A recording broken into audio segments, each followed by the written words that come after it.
FIFA র্যাঙ্কিংয়ে অস্ট্রেলিয়ার অবস্থান ২৪, অন্যদিকে বাংলাদেশের অবস্থান ১৮৪।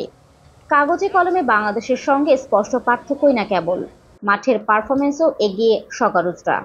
২০২২ সালের কাতার বিশ্বকাপে আর্জেন্টিনাকেও এই দলটির বিপক্ষে জয় পেতে ঘাম ঝরাতে হয়েছে।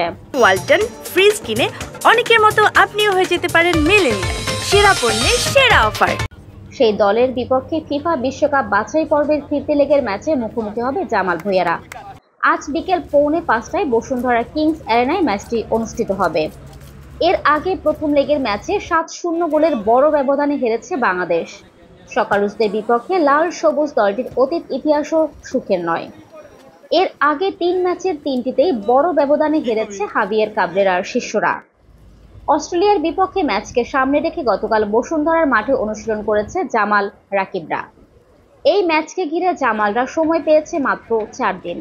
তবুও বাংলাদেশ কোচ আশাবাদী, কারণ ঘরের মাঠে বাংলাদেশ বরাবরই ভালো খেলে আসছে। বিশেষ করে Bashundhara Kings arena home venue হওয়ার পর থেকেই ফুটবলে আসে চোখে পড়ার মতো পরিবর্তন। এই মাঠেই লেবাননের বিপক্ষে ১-১ গোলের সমতায় পয়েন্ট ভাগাভাগি করে জামালরা। ফিলিস্তিনের বিপক্ষেও শেষ মুহূর্তে গোল হজম না করলে সে ম্যাচের ফলাফলও বাংলাদেশের পক্ষে আসত। বসুন্ধরার বিশেষ বিষয় ভক্তদের সমর্থন।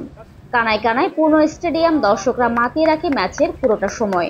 ম্যাচ বাংলাদেশের অনুকূলে না থাকলেও ভক্তদের সমর্থন থামে না। অস্ট্রেলিয়ার বিপক্ষে ম্যাচ নিয়ে বাংলাদেশের অধিনায়ক জামাল ভূঁইয়াও আশাবাদী। ম্যাচ পূর্ব সংবাদ সম্মেলনে জানালেন সে কথাও।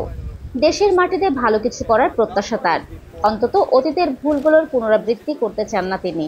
ফারজানা ববি, মানবজমিন।